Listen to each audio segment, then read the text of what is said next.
This video is going to talk about the basic introduction and basic stats for the Flight Commander tabletop game that I'm currently developing.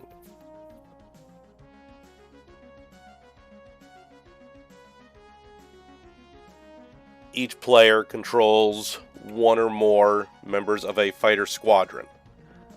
These members are represented on the board by small miniatures, a bit like the X-Wing game.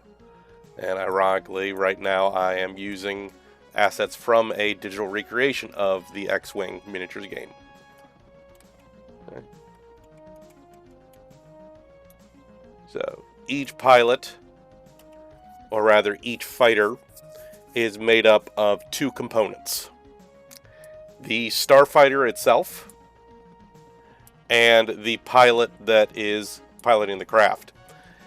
These items are represented in game by the starfighter datasheet and a pilot data card.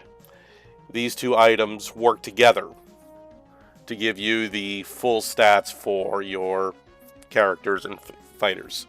As you can see, the pilot card just snaps right into place on top of the datasheet, and then the datasheet will snap right into place on this pilot terminal card that we see here.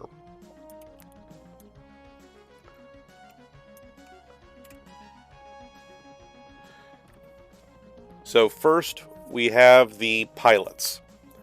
Pilots have three primary stats: pilot skill, gunnery skill, and psych. Some pilots will have a pilot ability, but those will be detailed on their specific cards. Pilot skill is a general rating of how good the pilot is at controlling his craft, while gunnery skill is a rating of how good they are with making unassisted shooting attacks. Lastly, psych. That is an approximation of how mentally fit the individual is, with a 4 to 5 being about average. The starfighter itself has its own stats. First, you have the burn stat, or B. This represents the craft's overall speed under optimum conditions. Second is the turn, or T stat. This represents the craft's ability to turn under combat conditions.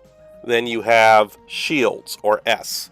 This is a rating of how much damage the craft's shields can take before the craft itself starts taking damage. Then you have hull points, or H. This is a bit like hit points in other games, as a rating of how much damage the craft itself can take before it is considered destroyed.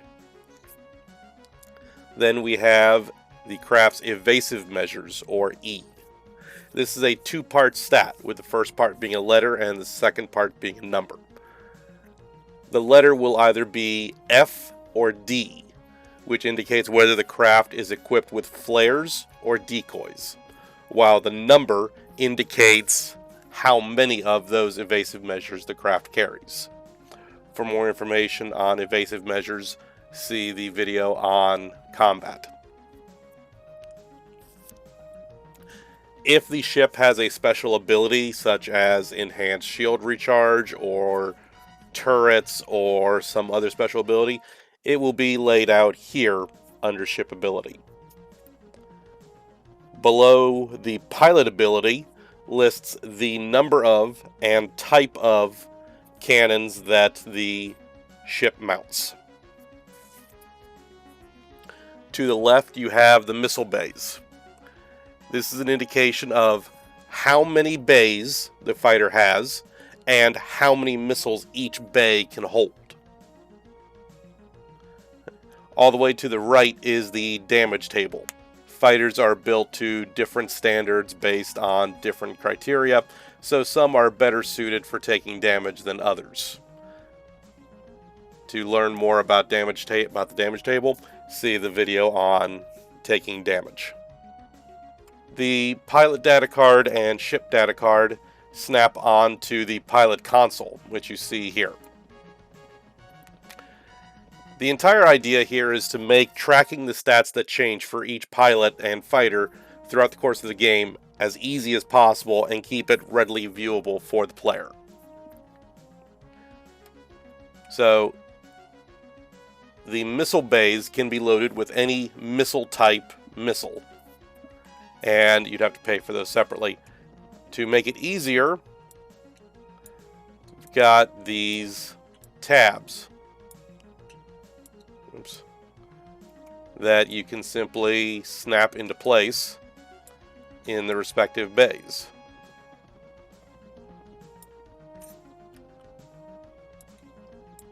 There we go. So now it's got Pilum Friend or Foe and Javelin Heatseeker missiles. The stats at the bottom on the pilot console are tracked using these little tokens.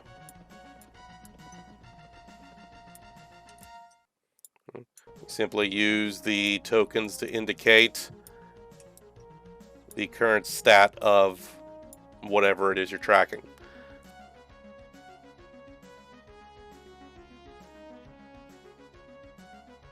In the case of shields and hull points, many fighter craft will have in excess of 10 of each of these. So to make it easier, you simply put the indicators on each value to make the number you need.